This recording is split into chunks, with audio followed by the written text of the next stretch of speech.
여러분, 혹시 이런 기분 느껴본 적 없으신가요? 부모님께 전화 한 통 하는 게 숙제처럼 무겁고 명절이나 가족 모임이 다가오면 가슴 한구석이 체한 듯 답답해지는 기분 말이죠. 겉으로 보기엔 아무 문제 없는 평범한 가족입니다.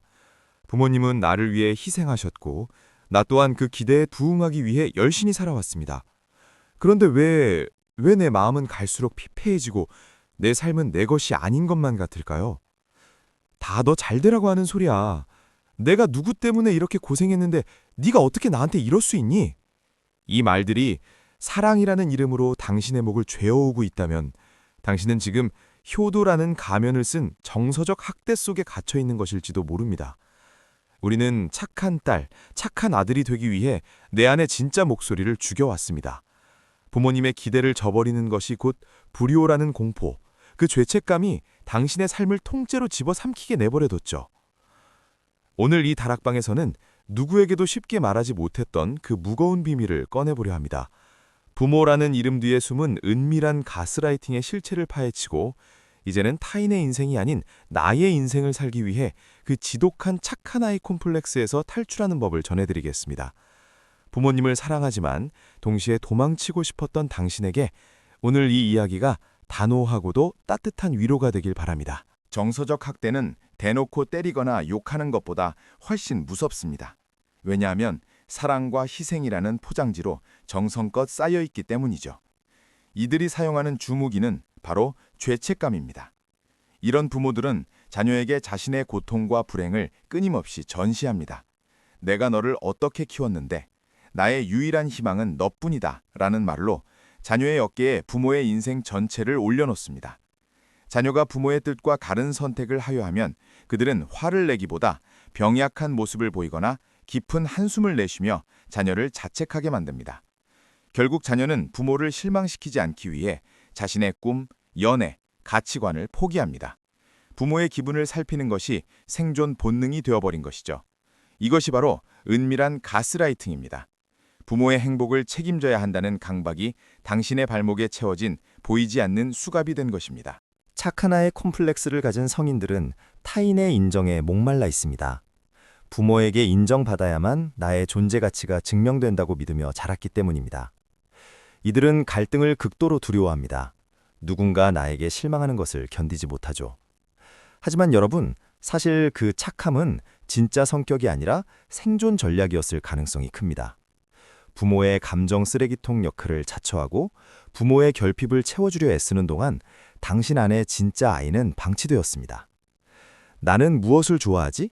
내가 정말 원하는 건 뭐지? 라는 질문에 답하지 못하게 된 이유도 여기에 있습니다. 나의 욕구보다 부모의 감정을 우선시하는 삶은 결국 번아웃을 불러옵니다. 남들은 효자, 효녀라고 칭찬하지만 정작 본인은 속이 시커멓게 타들어가는 이유입니다.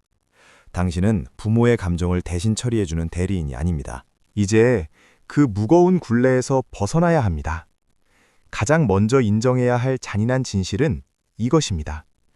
부모님의 행복은 부모님의 몫이지 나의 몫이 아니다라는 사실입니다. 부모님이 당신 때문에 불행하다고 말한다면 그것은 부모님이 자신의 삶을 스스로 돌보지 못하고 있다는 증거일 뿐 당신의 잘못이 아닙니다. 심리적 독립을 위해서는 다음의 단계가 필요합니다. 감정적 경계선 긋기. 부모님이 신세한탄을 시작할 때 적당한 지점에서 대화를 끊는 연습을 하세요. 그 마음은 알겠지만 저도 지금은 듣기가 조금 힘드네요. 라고 정중하지만 단호하게 말해야 합니다. 불효자가 될 용기.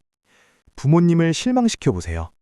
그들이 실망한다고 해서 세상이 무너지지 않습니다. 그 실망은 부모님이 감당해야 할 몫입니다. 당신이 나쁜 사람이어서가 아니라 당신이 독립된 성인이기 때문에 생기는 당연한 갈등입니다. 죄책감 관찰하기. 죄책감이 들 때마다 생각하세요. 이건 내가 잘못해서 드는 감정이 아니라 오랫동안 학습된 습관일 뿐이다. 어떤 분들은 걱정합니다.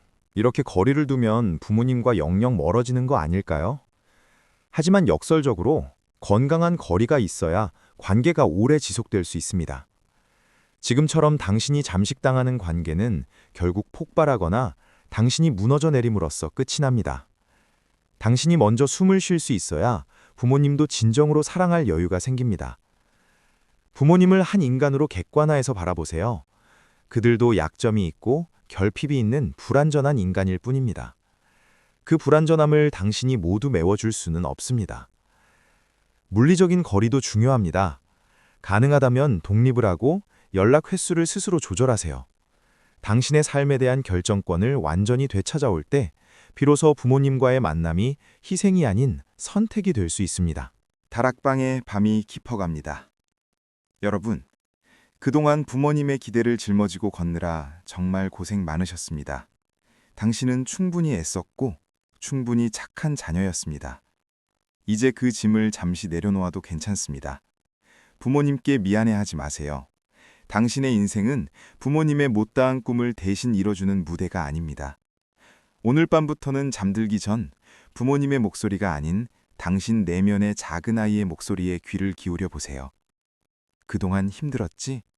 이제 내가 너를 지켜줄게 라고 스스로에게 말해주세요. 당신이 행복해지는 것이야말로 진정한 의미의 효도일지도 모릅니다.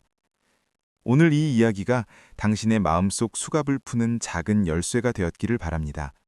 비슷한 고민을 하고 계신 분들이 있다면 댓글로 마음을 나눠주세요. 당신은 혼자가 아닙니다. 당신의 온전한 자유와 행복을 응원합니다. 다락방 문을 닫습니다. 안녕히 주무세요.